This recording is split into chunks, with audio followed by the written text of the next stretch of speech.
Bonsoir à toutes et à tous. Les femmes sont à l'honneur ce 8 mars. La lutte pour leurs droits et la préservation des acquis sont mises en avant. Malgré les avancées, l'égalité entre hommes et femmes semble équilibrée dans les textes, mais dans les faits, la réalité est tout autre. Une réalité assez pâle, renforcée par la présence active du coronavirus. Une journée internationale des droits des femmes, pourquoi faire? Quelle résilience des femmes ivoiriennes face au coronavirus? Des préoccupations qui font l'actualité.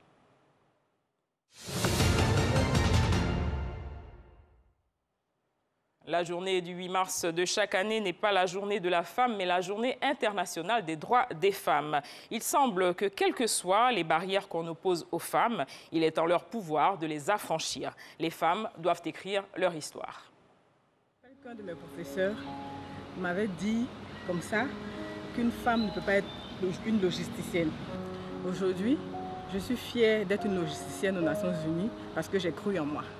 On me disait souvent que ce n'était pas la place d'une femme d'être dans les zones à risque. Mais en me lançant dans l'humanitaire, je me suis rendu compte que ma place de femme était utile parce que je suis arrivée à assister de nombreuses femmes en couche. J'ai grandi dans un contexte dans lequel j'étais toujours encouragée d'aller jusqu'au bout de mes rêves et de pouvoir m'investir là où je pense pouvoir faire une différence. C'est mon élève qui est Kofi Adwa Suzanne. C'est une fille qui se prend elle-même en charge. Les soirs, elle fait du commerce pour pouvoir payer sa scolarité ici. Femme mère, femme professionnelle travailleuse, femme éducatrice. Qu'est-ce qu'on peut dire d'une mère si ce n'est pas la magnifier? Chaque jour que Dieu fait, elles quittent leur foyer, elles apportent leur contribution. Ensuite, quand elles vont retourner à la maison, c'est la maman qui arrive. Après, c'est l'épouse. Donc, c'est beaucoup de travail et beaucoup de choses, beaucoup de responsabilités. La Côte d'Ivoire retient la date du 13 mars pour sa célébration officielle avec pour thème « Promotion économique et sociale de la femme ivoirienne face au Covid-19 pour une Côte d'Ivoire plus égalitaire ». Pour en parler, nous recevons Mme Rachel Gogua, présidente du groupe des organisations féminines pour l'égalité hommes-femmes et présidente de l'initiative de la société civile pour les objectifs pour le développement durable 2030. Bonsoir, madame. Sur ce plateau également, Mme Aka Marie-Chantal, chef d'une entreprise de câblage de réseaux informatiques et de télécom. Bonsoir, madame. Mesdames, vous venez de suivre cet élément qui montre la détermination des femmes à se hisser au sommet des différents métiers qu'elles embrassent. Pourquoi une journée internationale dédiée à ces dames? Madame Gogua. Bon, merci pour la question. Une journée internationale des droits de la femme, c'est une journée pour faire le bilan de tout ce qui a été fait pour contribuer à l'évolution des droits des femmes. Et je crois que cette journée qui date de très longtemps, des années 1900-1910, est la résultante des luttes des femmes pour accéder à l'exercice de leurs droits, tant sur le plan social, sur le plan économique, sur le plan professionnel. Donc, à partir de là, les journées se sont succédées et c'est en 1977 que les Nations Unies ont reconnu cette journée-là. Donc, ensuite, il y a eu la première conférence internationale sur la femme qui s'est tenue en 1975 à Mexico. Et à l'issue de cette journée-là, le gouvernement de Côte d'Ivoire a créé son premier ministère en 1976. Et ce ministère qui avait à sa tête feu Jeanne Gervais. C'est-à-dire que les défis sont importants. Voilà. Donc, à partir de cette date-là, ce mécanisme national pour la promotion des droits de la femme a toujours continué d'exister dans notre pays. Il y a eu plusieurs autres conférences, la conférence de Copenhague et autres. Et il y a eu cette conférence-là de 1995, qui est le début du déclenchement, c'est-à-dire c'est la période qui a accentué la lutte. Parce qu'à l'issue de cette conférence, Il y a un plan d'action qui a été élaboré, qui a porté sur 13 points. Donc, à partir de cette date-là, chaque fois, il faut faire le point de ce que les différents États étant partis ont fait pour améliorer les conditions de vie, l'évolution des droits des femmes dans leurs pays respectifs. Donc, c'est une année bilan. Madame Aka, Marie-Chantal, pourquoi défendre les droits des femmes selon vous? Elles sont faibles? Je pense, à mon avis, les femmes apportent une réelle contribution à l'économie. Que ce soit dans l'entreprise, dans les plantations, entrepreneuses ou employées, ou par leur travail non rémunéré à la maison. Ce que souvent condamne souvent, elles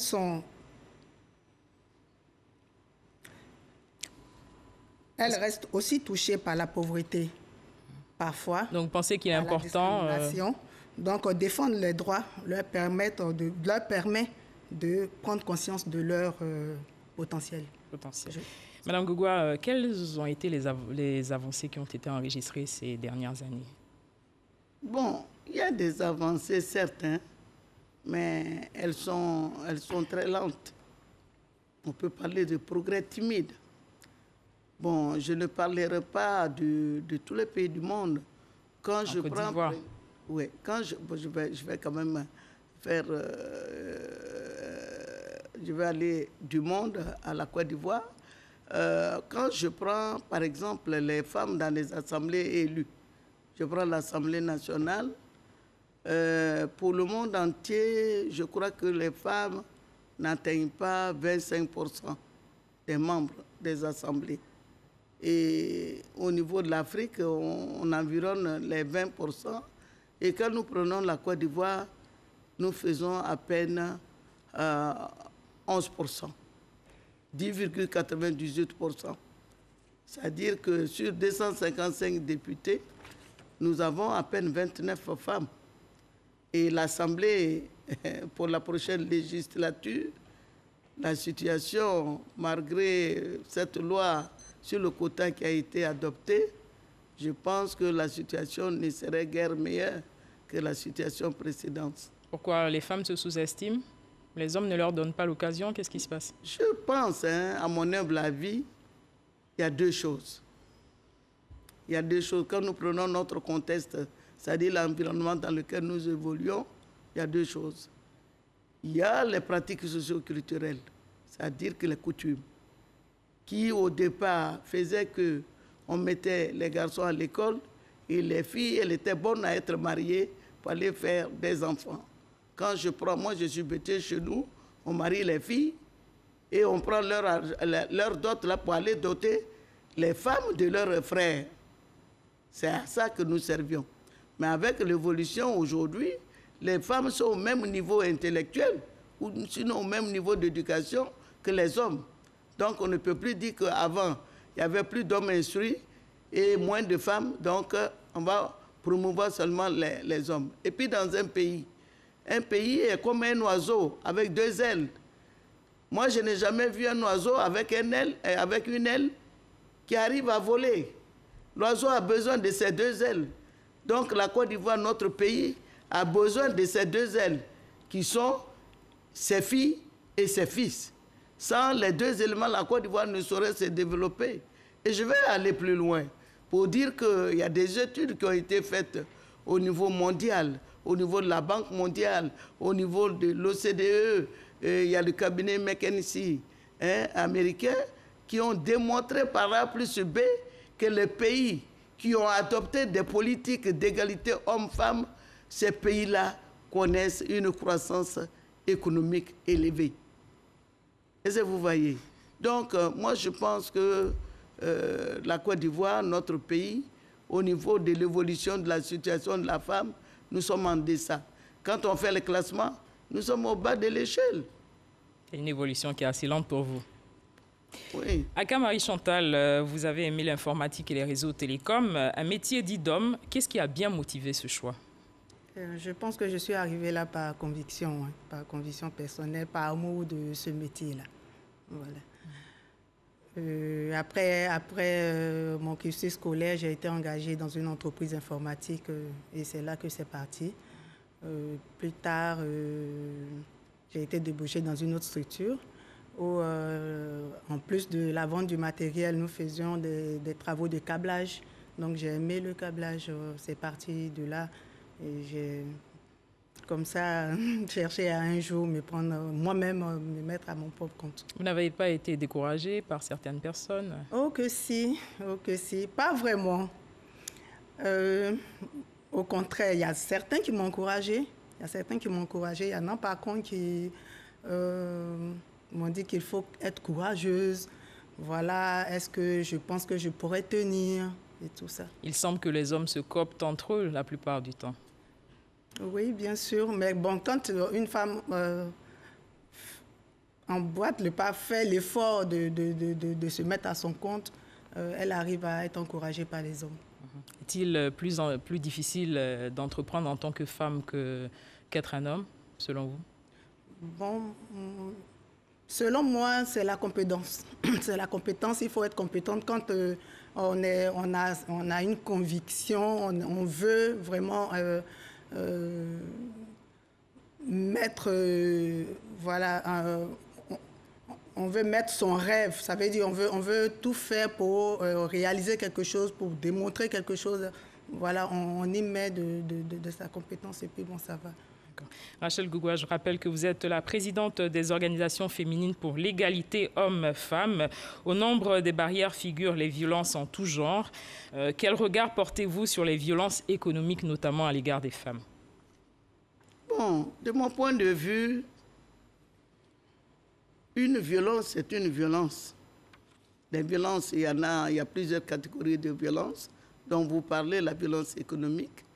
Et la violence économique, elle commence même déjà dans le domicile. Je prends l'exemple d'une femme qui est au foyer, bon, que le mari n'a pas permis qu'elle travaille, et c'est le mari qui pourvoit à ses besoins d'argent de poche, sortie. Mais du jour au lendemain, ce monsieur peut priver cette femme-là de cette prise en charge. C'est une violence économique. Il l'empêche de s'épanouir. Puisqu'elle ne travaille pas, elle vit de ses ressources et il lui coupe les vivres. C'est une violence économique. Est-ce que vous pensez qu'on en parle suffisamment? On n'en parle pas suffisamment, mais il y a beaucoup de cas. Nous recevons beaucoup de cas que nous traitons, mais ça fait pitié. Ça fait vraiment pitié et je vais emprunter une expression à un ministre qui disait, avec qui on faisait une réunion, qui disait qu'il ne comprend pas bien les femmes. Comment elles peuvent se laisser faire? Un homme dit ne travaille pas et elles acceptent de ne pas travailler. Tout en sachant que du jour au lendemain, il peut la mettre à la porte. Mais elle fait comment pour survivre? Effectivement, je ne comprends pas pour quelle raison nous femmes, au nom de quel amour, nous femmes, nous acceptons. Quand on nous dit ne travaille pas et on accepte. Il y a plusieurs femmes, moi j'ai reçu l'année dernière, près de 5 ou 10 cas où les femmes sont dans des situations de dénuement total. Ça, c'est un élément. Le deuxième élément, ça peut être au plan professionnel. Moi, je dis que, de mon point de vue, vouloir, c'est pouvoir. Et une de mes filles me disait un jour, maman, je dis oui. Il dit, on peut t'aimer ou ne pas t'aimer, mais si tu es compétent, tu t'imposes. Et oui, il n'y a rien à faire. Donc, du fait qu'on recrute difficilement les femmes, du fait qu'elles vont tomber enceintes, elles vont prendre des congés de maternité, il n'y a pas de disposition légale qui interdit, mais c'est dans les pratiques. C'est une violence économique. C'est une violence économique. Et je prends un autre exemple. Il fut une période où les femmes vendaient aux abords de l'autoroute. Les femmes, généralement, vendent les bananes, tous les condiments, et on dit pour, je ne sais pas, pour des raisons sécuritaires, on dit qu'elles ne vendent plus. C'est une violence économique. Et vous pensez qu'elles doivent se mettre en bordure de route? Mais on peut dégager des espaces. On peut dégager des espaces. des espaces réservés où elles sont en sécurité, où elles vendent. Elles ont besoin de vendre leurs produits. Parce qu'il y a des difficultés d'accès aux zones de production. Donc, il n'y a pas de véhicules. Et aucun véhicule ne peut accepter d'aller à des kilomètres où il n'y a pas de route. Quand tu reviens là-bas, ton véhicule, il faut aller le réparer, ça va te coûter les yeux de la tête. Mais si les femmes, on dégage des espaces sur l'autoroute, des espaces réservés pour qu'elles viennent vendre leurs produits, je dis oui. On crée la sécurité et on leur permet d'avoir des revenus. Mais sans créer d'espace, dire que vous ne vendez plus, c'est une violence économique. Qu'on le veuille ou pas, c'est une violence économique. Et moi, je le dénonce. 6 formes de violence enregistrées dans les affaires de violence conjugale, verbale, psychologique, physique, sexuelle, économique et administrative. Aka Marie-Chantal, violence économique. On en parlait à l'instant. Votre réaction? Comme le disait Mme Gogua, effectivement, la femme est toujours... il y a des violences économiques au niveau de la femme. Dans nos activités, un peu tous les jours, on peut dire, une femme, elle est dans son foyer, effectivement, elle n'est pas, économiquement, elle n'est pas libre si aujourd'hui, elle est là, elle reçoit effectivement de la part de son mari, c'est son mari qui lui donne tout, elle ne fait rien. Du coup, il peut arriver un moment où il peut arrêter de lui donner de l'argent, effectivement. Donc, on permet aux femmes, effectivement, de travailler. Elle dépend du bon vouloir du mari. Voilà, qu'elles ne dépendent pas tout le temps, effectivement, de leur mari, qu'elles arrivent à se prendre en charge, elles arrivent à faire des activités. Mais est-ce que vous pensez que c'est parce que la volonté manque? Non, je ne crois pas. Je ne crois pas. Pas forcément la volonté. Il y a des femmes qui ont vraiment la volonté et... On peut commencer petit aussi. Oui, on peut commencer petit. On peut commencer petit. On n'est pas obligé de commencer un projet tout prêt. Prêt. Il faut des grands moyens. Non, pour un projet, on peut commencer toujours petit et évoluer. Célébrée depuis 1977 dans de nombreux pays à travers le monde, la Journée internationale des droits des femmes, les Nations unies cette année met la femme en première ligne de la crise Covid-19 en tant que travailleuse de la santé, organisations communautaires, etc.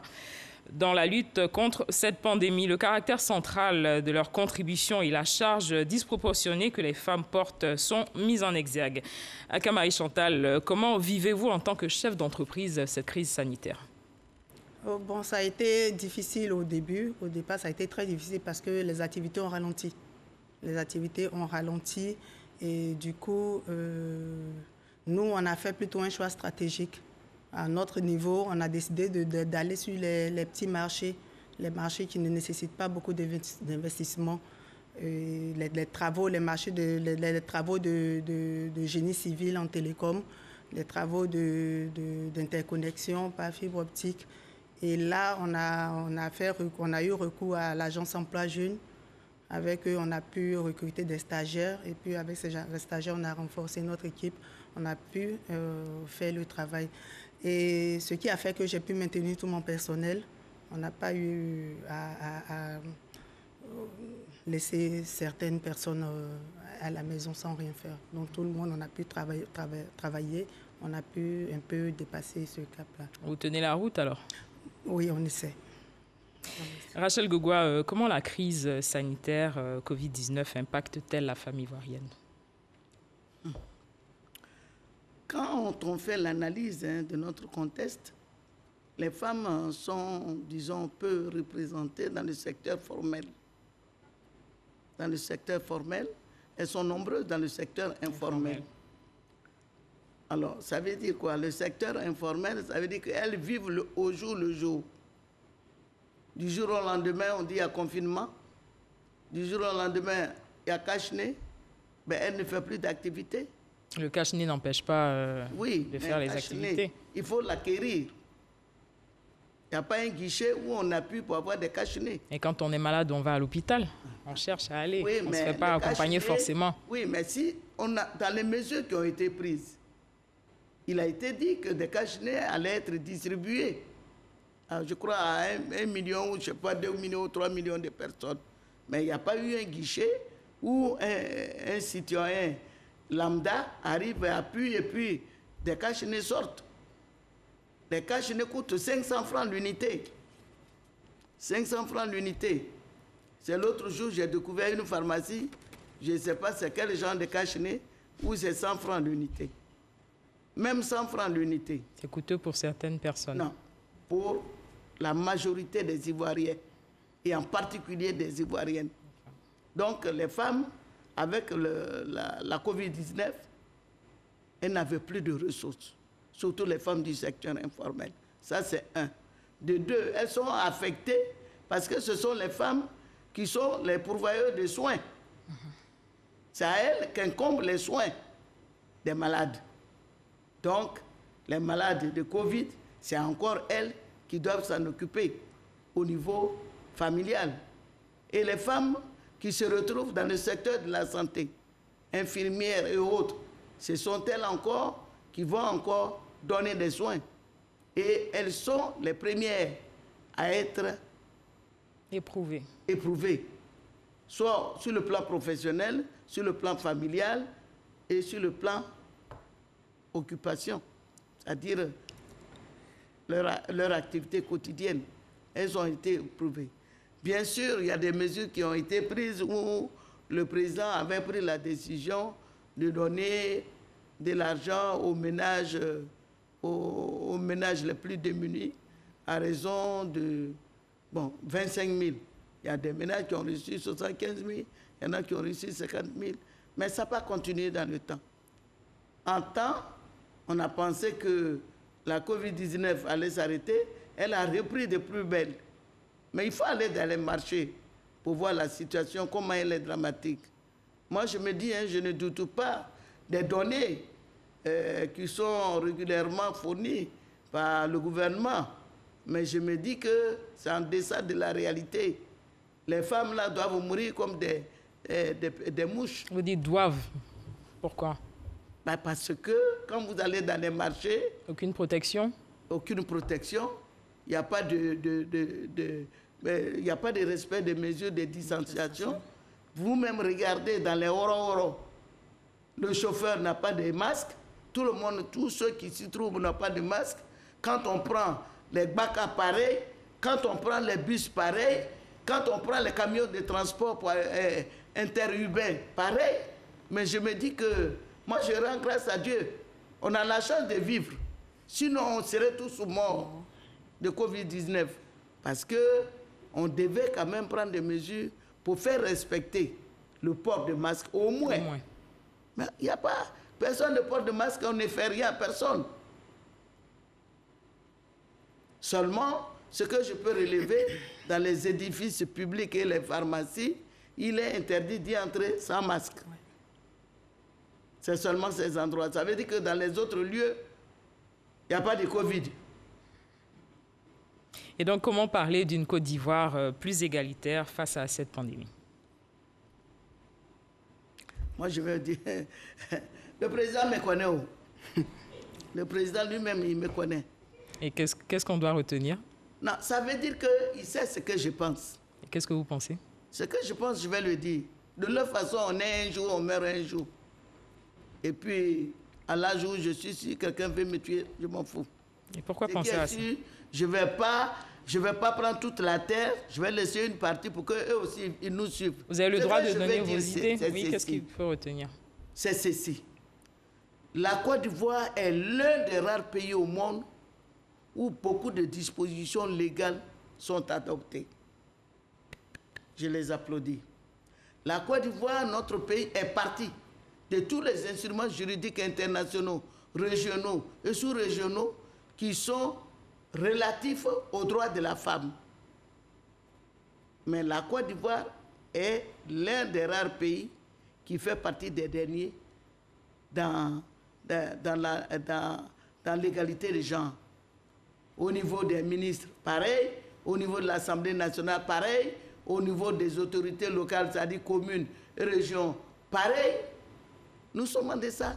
PDGO, PCAO, DGO, directeur de cabinet. nous sommes sous-représentés, vraiment sous-représentés.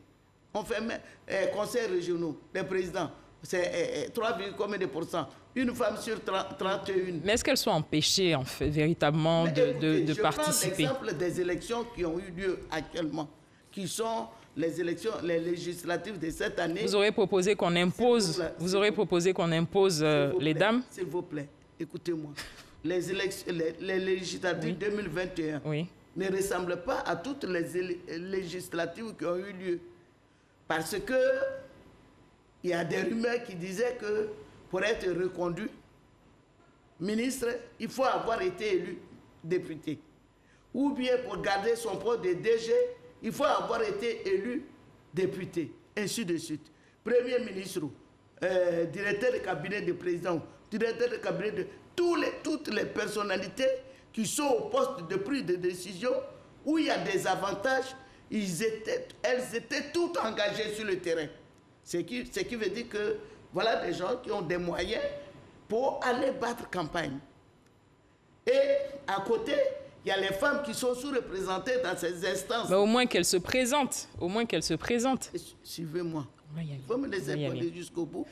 Il faut y aller. Et ces femmes on a 26 minutes. Qui sont sous-représentées, qui sont déjà défavorisées au départ, elles se sont présentées. Elles se sont présentées. Il y a des femmes, si vous voyez le nombre de femmes, des candidats aux législatives, ce sont la majorité, ce sont des femmes candidates indépendantes. Elles se sont présentées, mais elles n'avaient pas les moyens qu'il fallait pour faire campagne. La campagne a un coût. Donc voilà. Donc on ne crée pas les conditions pour que les femmes évoluent au même titre que les hommes. Akama Chantal, c'est ce que vous pensez? Je pense qu'elle a raison. Elle a un peu raison. Mais on n'empêche pas effectivement les femmes de se présenter, comme tu as dit. Mais effectivement, pour se présenter, il faut les moyens. Il faut les moyens. Si on n'a pas de moyens pour aller battre campagne, ou bien on a peu de moyens, on va battre la campagne et on ne peut pas être élu. Voilà, on bat la campagne même comment. Et qu'est-ce que vous proposez pour accompagner la résilience des femmes? Oula. Moi, je pense qu'il faut faire participer les femmes au processus de décision, de promotion même. Il faut donner des postes de responsabilité aussi aux femmes. Les femmes ont les mêmes compétences parfois. Quand on va, ce n'est pas parce que les femmes manquent de compétences. On voit des femmes ici qui effectivement excellent dans leur domaine. Donc il faut permettre à ces femmes-là aussi de pouvoir avoir ces postes de responsabilité. Et puis voilà. Rachel Gogua, qu'est-ce que vous proposez pour accompagner la résilience des femmes ivoiriennes? Moi, rapidement. Je suis arrivé à un stade où je ne crois plus ni aux lois, ni aux plaidoyers, ni à tout ça. Pourquoi? Parce que ça fait des années. Ça fait des années, près de 15 ou 20 ans. Il faut baisser les bras alors. La jeune génération doit baisser les bras. On n'a pas baissé les bras. Il faut procéder autrement. C'est-à-dire qu'il faut changer de paradigme. Si vous choisissez une voie, après plusieurs années, et que vous constatez, vous n'avancez pas, il faut marquer un arrêt et chercher une autre voie qui peut aider. Alors moi, je dis, de mon point de vue, la femme elle-même, elle doit revenir sur elle-même. C'est pourquoi le slogan que moi je lance cette année 2021, femme ivoirienne, prends en main ton propre destin. Personne ne peut te mettre là où tu veux si ce n'est que toi-même. Pour dire que nous, les femmes ivoiriennes, si nous sommes solidaires et que nous nous unissons, nous pouvons faire changer la face de la Côte d'Ivoire en faisant de telle sorte que les femmes envahissent les assemblées nationales, envahissent les municipalités, envahissent les régionales et soient là où elles doivent être, où elles croient qu'elles doivent être. Moi, je pense. Ça, c'est mon point de vue. Sinon, moi, on a lutté pour avoir la loi sur le quota, elle n'a pas été appliquée, même pas appliquée. Donc, aujourd'hui, nous verrons si il y aura plus de 29 femmes. Est-ce que ce sont les 29 ou c'est seulement 2 femmes qui vont s'ajouter ou moins? Moi, je dis, je reste sceptique, mais je ne me décourage pas. Parce que moi, je suis oiseau, perce au bois. Tant que le bois ne tombe pas, je continue de le percer. L'édition 2021 de la Journée internationale des droits des femmes veut célébrer les incroyables efforts déployés par les femmes et les jeunes filles dans le monde entier. Il s'agit pour elles, pour nous, de façonner un avenir et une relance plus égalitaire après la pandémie Covid-19. Nous recevions Madame Rachel Gogua, présidente des organisations féminines pour l'égalité hommes-femmes, présidente également de l'initiative de la société civile pour les objectifs du millénaire pour le développement. Merci, Madame. Non, pas millénaire, objectif de développement. Objectif de développement. Parce que millénaire est déjà passé. Merci Rachel Gogua. Madame Aka Marie-Chantal, chef d'entreprise de câblage réseau informatique et télécom, merci. D'être venue sur ce plateau. Merci à toutes et à tous de nous avoir suivis.